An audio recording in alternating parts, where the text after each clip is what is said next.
Eh bien, désormais, le Québec a légiféré pour l'âge limite légal sur le marché du travail. Désormais, il faudra avoir au moins 12 ans pour espérer postuler et gagner de l'argent sur le marché de l'emploi. Tu vas me demander à quoi ça me sert cette mesure. Eh bien, je t'invite donc à écouter les minutes qui vont suivre pour comprendre ton intérêt, toi qui es en dehors du Canada, mais toi aussi qui es déjà au Canada et qui as des enfants. D'abord, toi qui es en dehors du Canada, en quoi ça te concerne?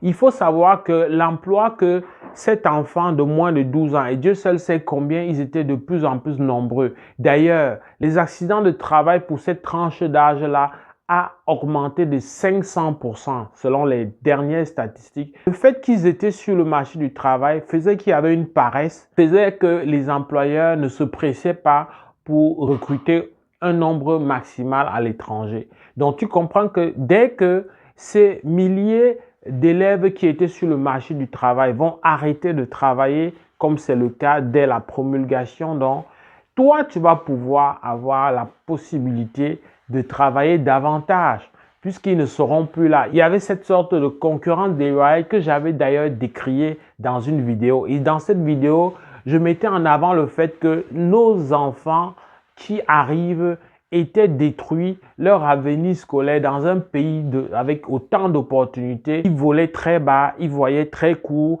et gagnaient tout de suite de l'argent avec la complicité des familles qui ne faisaient aucun effort pour protéger et faire en sorte de permettre à ces jeunes d'aller le plus loin possible avec leur école. Parce que très clairement, dans ce monde capitaliste, même si c'est le savoir-faire qui compte, mais il y a des savoirs qui vont avec. On va toujours accompagner la question du qu'est-ce que tu sais faire avec ton niveau de scolarité. Ça, c'est deux paramètres qui vont ensemble. Donc, du coup, plus loin ton enfant peut aller à l'école, du mieux de ses potentialités. On ne demande pas à tout le monde d'aller à l'université ou d'aller au collège, mais du mieux de ses possibilités, il est question de permettre donc aux jeunes d'élargir son champ, d'élargir, de se donner plusieurs chances de réussir avec son cursus scolaire vraiment accompli dans le meilleur de sa forme. Donc très clairement, toi, tu as la possibilité, tu as une raison de plus de continuer à espérer, de continuer à postuler. Donc il y a plus de candidatures possibles.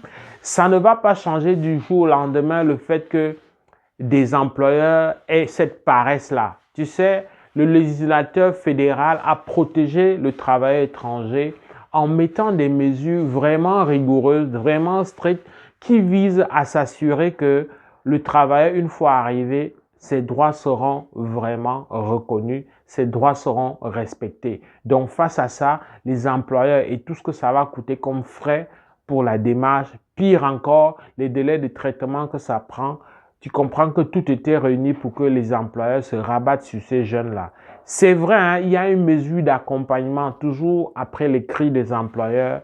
Il y a désormais que les visiteurs peuvent directement trouver du travail. Ça encore, c'est un raccourci. Mais là, ce n'est pas un problème. Donc, tu as deux couloirs sur lesquels tu dois t'appuyer. Tu as le couloir donc, de chercher du travail à travers des campagnes de recrutement comme Journée Québec, mais aussi des candidatures en ligne, mais aussi à travers le réseautage comme ça se fait pour pouvoir décrocher un emploi. Mais hormis ça, tu as toujours la possibilité de chercher un visa visiteur. Je n'ai pas arrêté de te dire ça. Ceux qui ont des visas visiteurs, que ce soit ayant bénéficié de notre accompagnement ou parfois tout seul ou parfois d'autres personnes, ceux-là n'ont pas un profil qui sont spécialement meilleurs que le tien.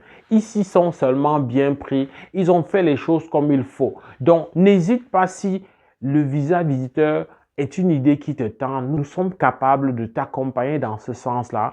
Mais si tes moyens ne te permettent pas, ben vas-y progressivement. Informe-toi, mais aussi on peut aussi t'accompagner dans ce sens-là. Déjà pour regarder à quoi ressemble ton profil, tes chances d'immigration et te faire des recommandations qui vont avec ta singularité. Te faire des recommandations qui peuvent bonifier aussi ton profil et le rendre suffisamment attrayant. N'hésite pas de nous écrire. Je répète et je vais toujours le répéter, l'immigration est faite pour ceux qui sont déterminés, pour ceux qui accordent une attention et un intérêt soutenu à leur projet d'immigration.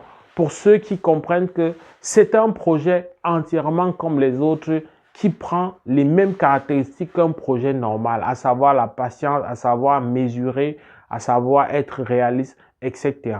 Si cette vidéo t'a plu, si tu as compris que, une fois encore, voilà un autre signal au vert qui te permet et qui t'annonce que tu dois continuer, tu ne dois pas désespérer, eh bien, ce serait une bonne chose. Si donc ça t'a plu, like, partage. Si tu es nouveau sur cet espace, abonne-toi. N'oublie pas d'activer la cloche de notification pour continuer à être au courant de nos prochaines parutions hebdomadaires. On se retrouve avec beaucoup de plaisir dans le cadre d'une prochaine vidéo. Porte-toi bien. Boula!